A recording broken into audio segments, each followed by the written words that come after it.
A polêmica da arbitragem do último jogo ainda continua repercutindo, Michel Anderson. E ontem teve a tal da reunião, que sempre acontece pós-rodada do Brasileiro, entre a comissão de arbitragem da CBF com todos os 20 clubes do campeonato. E o Palmeiras divulgou ontem, após essa reunião, uma nota oficial afirmando que a CBF reconheceu o erro na anulação do gol do Fux. Isso aqui eu coloco o erro, entre aspas, tá? Porque depende muito da interpretação. Porque na nossa, por exemplo, o gol foi bem anulado. Porque o cara leva vantagem depois de um toque no braço, que acontece dentro da área, como se fosse uma assistência com a mão. E a recomendação da FIFA e da CBF é de que seja anulado justamente esse gol, como já aconteceu com o Remo antes, naquele jogo contra o Atlético Mineiro, no gol do Pico, que é um lance muito, mas muito parecido. E o Palmeiras meteu essa nota ontem, só que a CBF, Michel, não se manifestou em nada, admitindo o erro, né? Não teve isso não. Vamos lá, de novo. A regra diz que essa bola é gol. A regra. Sim. A CBF orienta que nesse tipo de jogada você marque toque de mão. O que o Palmeiras quis dizer ao falar que a CBF reconhece o erro?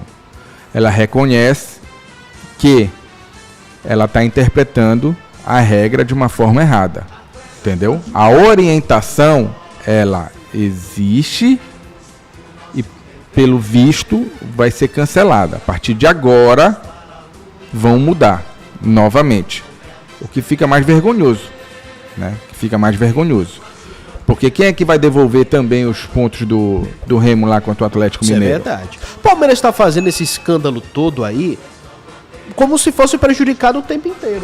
Não. Como se fosse tirado o campeonato dele na última rodada. Como não é isso, cara? O Palmeiras ainda tem 4 de diferença em relação ao Flamengo. Tá?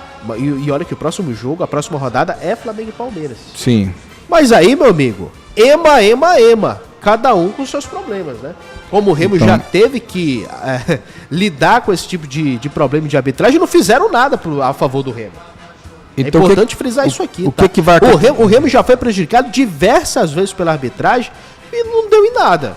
E falando a verdade aí, no máximo que pode dar é um afastamento de árbitro. E o que vai acontecer? A CBF vai, né, fazer o que a regra manda, né, e não ter uma percepção, uma orientação diferente do que o mundo inteiro está fazendo. É isso que vai acontecer. Enfim, só é mais uma vergonha para o nosso futebol, de novo, né? Porque se o mundo todo está analisando que é gol, não tinha que ser a CBF que tinha que ter colocado. Então, eu repito, para mim o árbitro não errou, ele marcou o que foi orientado para ele, né?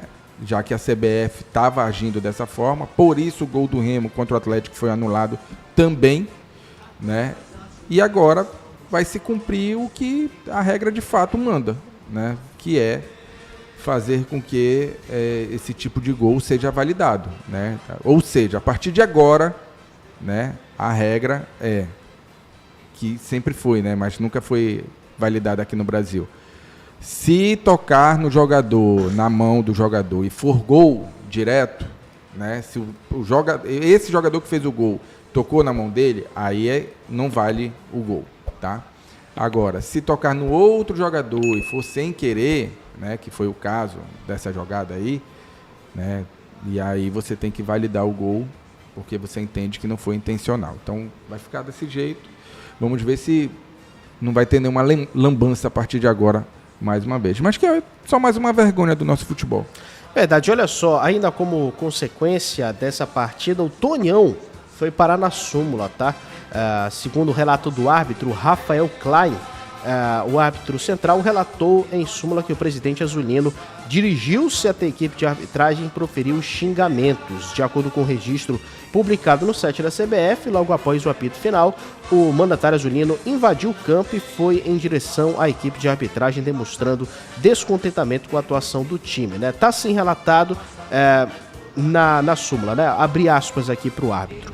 Após o término da partida, o senhor Antônio Carlos Teixeira, presidente do Clube do Remo, invadiu o campo de jogo, indo na direção de arbitragem e disse as seguintes palavras: "Isso foi uma vergonha, você não queria nem iniciar o jogo, arbitragem vergonhosa."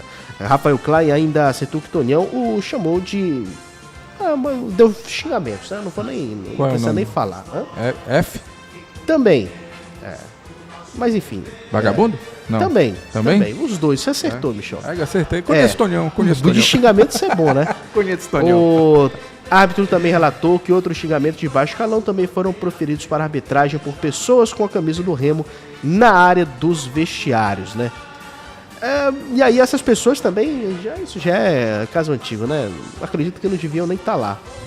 Porque ali aquela área deveria ser restrita apenas para jogadores e comissão técnica. Só para jogar, isso, e comissão técnica. Jogadores, né? E comissão técnica. Exatamente. E outra, Michel, essa questão que o Tonhão reclamou também do início do jogo, uma coisa que a gente até bateu ontem. Pô, cara, 4h30, 4h45, já dava pra ter jogo, cara.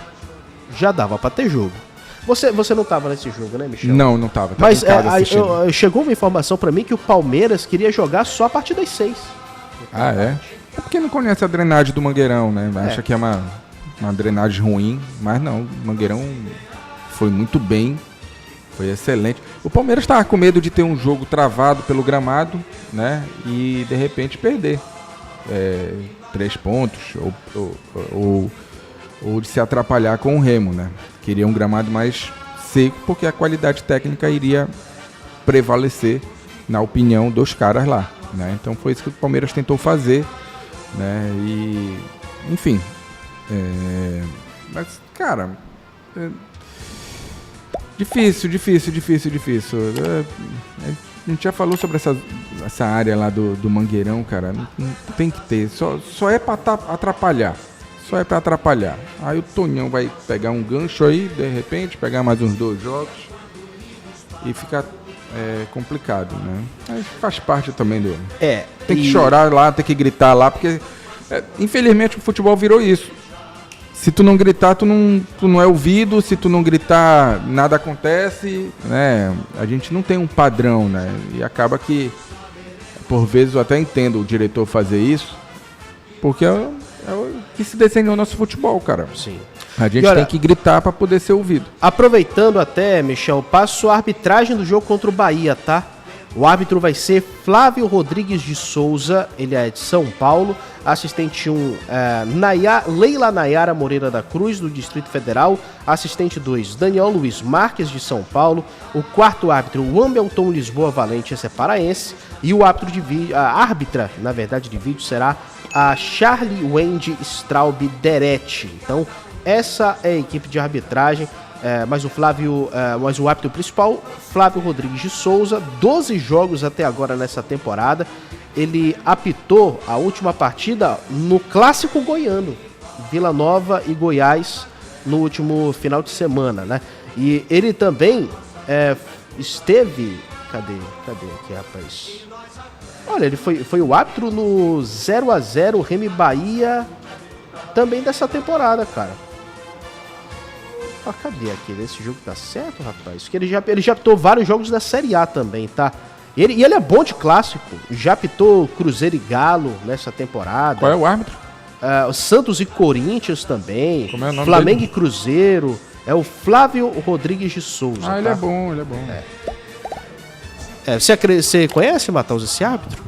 De nome não me lembro. O Flávio que eu lembro era o que era irmão lá do Paulo outro, César. do Paulo, mas acho que não é o mesmo, não. Não é o mesmo. E a gente até, em relação a isso, João Vanderleco e Michel Anderson, acredito que o Remo sim tem que brigar lá, tem que continuar brigando, mas não pode deixar virar muleta. Por que eu digo isso? Porque hoje no futebol brasileiro, se a gente vê o Palmeiras botando culpa na arbitragem, o Flamengo botando a culpa na arbitragem e os dois brigam lá em cima o tempo todo, o time que tiver na parte de baixo da tabela, se ele ficar com isso na cabeça de que é sempre a arbitragem, ele não vai conseguir jogar futebol. Porque daqui a pouco, qualquer coisinha que acontece, não, estão roubando, é o sistema, não quero o Remo na Série A. Eu não vou dizer que todo mundo quer o Remo na Série A, mas... E sabe qual é o negócio? Não pode virar muleta. Pois porque eu entendo, a pessoa tá ali no clube, tem as lutas diárias, tem os problemas que tem que contornar. Que todos os clubes têm. Todos os clubes têm, mas o Palmeiras tá falando a mesma coisa. O sistema quer ajudar o Flamengo. O Palmeiras está falando a mesma coisa, só que com um time diferente. Então, cara, o Remo, ele não pode também se entregar muito a esse discurso e tem que se preocupar em jogar bola, cara. Tem que se preocupar em jogar bola. A gente culpa a arbitragem, que é sim deficitária, mas a gente também tem que fazer uma meia-culpa. E quando eu digo a gente, eu tô falando dos atores que estão lá dentro do gramado, né? E tô falando de todo mundo. Todo mundo entra em campo para enganar o árbitro. Ninguém entra em campo para ajudar o árbitro. Então, no momento que você entra em campo, predisposto... Tu acha que o Arias fez daquelas saltos na Premier League? Pois Ele jogou a Premier League, entendeu? Tu acha que ele tentou cavar um pênalti daquele? Cara, porque aí fica muita hipocrisia, sabe? Você culpa uma pessoa por conta de erros que acontecem, fato. Mas o que você faz pro bem do jogo, né? O que você está fazendo pro bem do espetáculo? Você está contribuindo? Você está ajudando? Quando você fica no ouvido do árbitro o tempo todo buzinando lá, falando no ouvido dele, gritando e tal, todo lance. Fazendo bolinho. No lateral, o cara quer ganhar o lateral. E aí, você acha que isso não prejudica na hora do raciocínio do cara? Ah, mas ele ganha pra isso, ele tá lá pra isso. Ganha pouco, mas se a gente for fazer comparação com os atletas. Agora que tá profissionalizando e outra, ele é ser humano como outro qualquer. Se ele tiver ali pressionado, ouvindo um monte de coisa... E é por isso que eles fazem a pressão. É isso. É pro cara se perder no jogo. É pro cara se perder no jogo. Então, cara, pra mim, eu não gosto de nota. Pra mim não adianta. Essa reclamação do Anderson Barros ali é válida. O que o Tonião fez é válido. Mas não contribui nada pro jogo. Porque na hora do jogo ninguém ajuda o árbitro. Verdade. Ninguém ajuda o árbitro. Enquanto a gente entrar no campo... E aquela regra lá de só o capitão falar não existiu durante um mês, né? Pois é, que era a melhor regra de todas, que foi criada para proteger o árbitro e que foi diluída porque ninguém respeita o árbitro. Então, enquanto a gente entrar em campo predisposto a enganar o árbitro, a tirar vantagem de um erro do árbitro, a gente não tem direito de reclamar. Desculpa. Não tem direito de reclamar. O jogador não tem o menor direito de reclamar. Porque se ele entra para tirar proveito, o outro também vai fazer a mesma coisa. Então ele não tem do que reclamar do outro. Se ele não está fazendo a parte dele. Agora, se cada um fizer a sua parte, ok, beleza. Nunca vi ninguém chegando e sendo favorecido e reclamando. Fala assim, olha, hoje ganhamos... Teve um do Botafogo, se eu não me engano, uma vez. Hoje ganhamos... Não, foi o Bandeira de Melo no Flamengo. Hoje ganhamos com um erro de arbitragem e isso não pode acontecer. Isso não pode acontecer. Isso é um absurdo que aconteceu. Quando acontece, fala o quê? Ah, é reparação histórica. É reparação histórica. Aí, meu amigo. O SNO23 fala aqui o seguinte no chat. O árbitro deveria ser obrigado a dar entrevista após jogo e explicar as lambanças dele. Cara, teve um experimento nessa temporada no campeonato. Não acho no campeonato cearense. Não acho válido. Houve um experimento como esse. Cara, eu acho que seria muito válido, mas em determinadas circunstâncias e sobre um determinado cenário. Porque é injusto você ter, por exemplo, na Série A, e aqui eu tô colocando o contexto da Série A, tá? Um monte de jogador que ganha muito bem obrigado apenas para jogar futebol e dedicar a sua vida apenas a isso. Inclusive, o staff dos jogadores, os jogadores têm uma equipe tão grande para cuidar das outras coisas da vida de qualquer ser humano, para deixar o cara justamente só preocupado em jogar futebol e fazer qualquer outra coisa da vida dele, que distraia a mente, né? Árbitro não, cara. Há uma tentativa hoje de se profissionalizar a arbitragem no país, ou seja, de fazer com que os árbitros apenas se dediquem ao futebol, mas não é o caso. Porque árbitro, além de apitar jogo, tem que trabalhar com outras coisas. Tem uma vida civil, cara. E mesmo que ele fosse profissional. E nem todo jogador sai falando, né, também. Mesmo que ele fosse profissional, cara. Você tem que contribuir. Isso para completar, eu acharia válido nesse cenário de profissionalizar o árbitro de verdade, de dar uma boa remuneração para ele, porque para ter esse absurdo de pressão você precisa ser bem remunerado, pelo menos, porque tem o ônus e o bônus de você viver no mundo do futebol. E entrevista, como os jogadores têm de zona mista, depois de tomar um banho, de esfriar um pouco a cabeça, de ver o que aconteceu ali, de ter oportunidade de ver o replay ali do lance para poder Agora a gente tem que estar preparado para ouvir do árbitro. Será que a nossa sociedade está preparada para ver um cara sentar ali e falar assim, desculpa, eu errei? Não, em relação a isso, Michel... Será que a gente está preparado para isso? Para mim, a gente vai matar o cara. Seria muito mais válido se ao final do jogo existe a tal da súmula que muitas vezes é só para tu anotar cartão e o que aconteceu. Se ao final do jogo, de todo jogo que se preze de primeira, segunda, terceira, quarta divisão, o árbitro fizesse um relatório de todas as marcações dele, de todas as decisões dele, e esse relatório fosse publicizado, por exemplo. Principais, né? Não, acho que todas, por quê? Não, mas não tem como ele fazer, ele vai passar 2 dias fazendo ele toma. Se ele vai marcar... Se ele se tornar um árbitro profissional, que vive pra isso, eu acho que dá pra tu cobrar que ele faça um relatório de um trabalho dele. Um relatório das decisões que ele tomou e porque quando o árbitro toma uma decisão, ele comenta qual é a regra que ele seguiu. Então, se todos os árbitros profissionais, quando existir de verdade a profissionalização no Brasil, fizessem um relatório de tudo que ele marcou durante o jogo, e não estou dizendo nem para ele colocar o que ele não marcou, para ele colocar só o que ele marcou para se avaliar, por exemplo, depois, critério, para se avaliar lance, porque isso seria muito mais válido do que tu perguntar pro árbitro, por que tu marcou assim? Por que tu marcou ali? Por que tu marcou ali? Por que tu marcou aquele tu marcou assim? Aí o cara não vai, aí sim o cara não vai lembrar, 1 hora depois, qual foi a falta que ele marcou aos 30 do primeiro tempo. Mas se ele se tornar um árbitro profissional, ele pode relembrar ou pode ouvir o áudio que em teoria é para ser capturado todo o áudio de uma arbitragem de um jogo profissional, principalmente de Série A, e depois fazer as anotações. Ou falar, olha, marquei tal, falta de tal. Por quê? Será muito mais válido, muito mais padronizado no futebol brasileiro do que isso. E se a gente, por exemplo, não é obrigado treinador falar, não é obrigado presidente falar, não é obrigado jogador falar, se o jogador quiser, ele não fala. Mas o Heitor tá falando aqui, cara, é muito simples de resolver. Nem é tão difícil de resolver. O Heitor acabou de falar aqui, mas hoje tem um microfone que explica a sua decisão. Pode ser pra isso também. Se você grava o jogo todo... Libera o áudio todo logo. Libera o áudio todo pra todo mundo ouvir. E cada jogo o árbitro vai lá e... Se alguém quiser... A decisão que mais chamou a atenção essa semana foi o Daronco falando pro estádio inteiro no microfone... a marca que ele não ia expulsar o jogador do São Paulo porque ele não configurou um gesto de mão nas genitálias. Sim. É um negócio muito absurdo, O que você achou desse lance, João?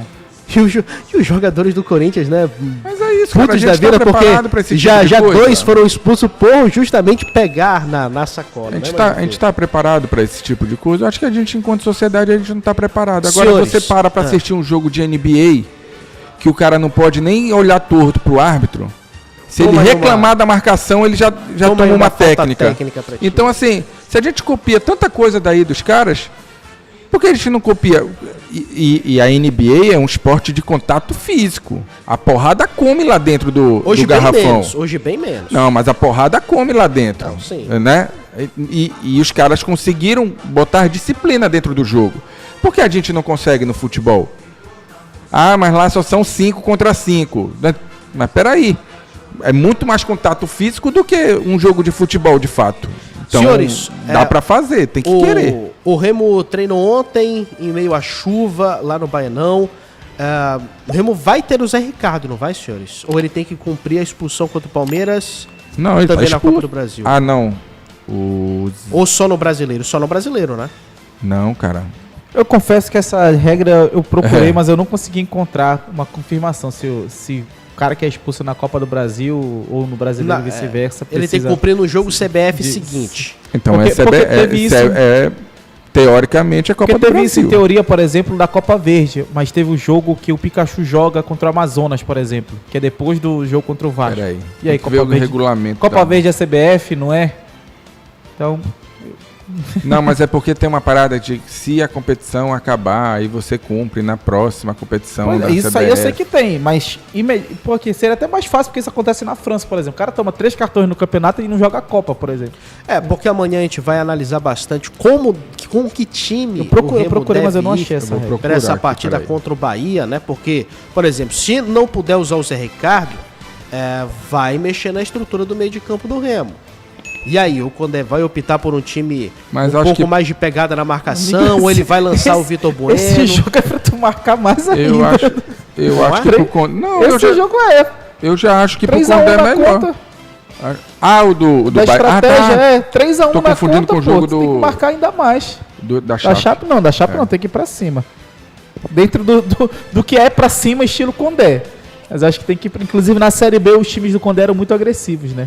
E na Série A ele bota times mais defensivos. Pra finalizar, meus amigos, olha só essa notícia bacana, hein? O Remo voltou a dar show na arquibancada e o jogo entre Remo e Palmeiras registrou o maior público da rodada na Série A, tá? Superando inclusive o clássico Corinthians e São Paulo lá na Neoquímica Arena. Segundo o bordeiro do jogo, 40.629 torcedores estiveram presentes no Mangueirão e mesmo enfrentando a grande chuva que caiu, tá? O confronto diante do líder do brasileiro gerou arrecadação bruta superior a 3.800.000 reais, hein? Consolidando o duelo como um dos maiores apelos da rodada. Só pra gente ter uma noção, cara, o Corinthians e São Paulo teve 37.791 presentes. Então, Remo aí colocando o maior público da rodada no Campeonato Brasileiro. Isso é muito bacana, senhores. E a despesa de 1 milhão, né? É. 1/3 da... Mas aí... Muita coisa, pô. 1 milhão de despesa. E também o esquema de segurança para esse jogo precisava ser um pouco maior. Porque a gente sabe que também, se a gente for levar as alianças das Sim, torcidas sim. organizadas, né? A torcida do Palmeiras é aliada da torcida do Paysandu. E ocorreu até um problema, inclusive ali na entrada do Mangueirão, teve um torcedor do Remo que acabou ali sendo assediado por torcedores Zé do Ricardo Palmeiras. pode né? jogar contra o Bahia, tá? Pode, então Pode tem que jogar cumprir contra só o Bahia. contra a Chape, né? Só Por contra que, a Chape. Michel? Porque não migra, tá? De competição, né? Não migra pra competição, tá? Então tá aí. Migra se acabar, né? Aí na Sim, próxima ele vai competição ter, né? seguinte. Então o tá? Zé Ricardo vai Dito isso, estar o Remo apto pro escalado jogo pra enfrentar o Bahia, né? Ah, Meio de campo novamente. a não ser que seja assim, por exemplo, no STJD você pegou 30 dias. Aí, Ah, tá. entendeu? Seria Aí por vai. jogo, né? Seria Aí por de dia. outra parada. Muito obrigado, meus amigos.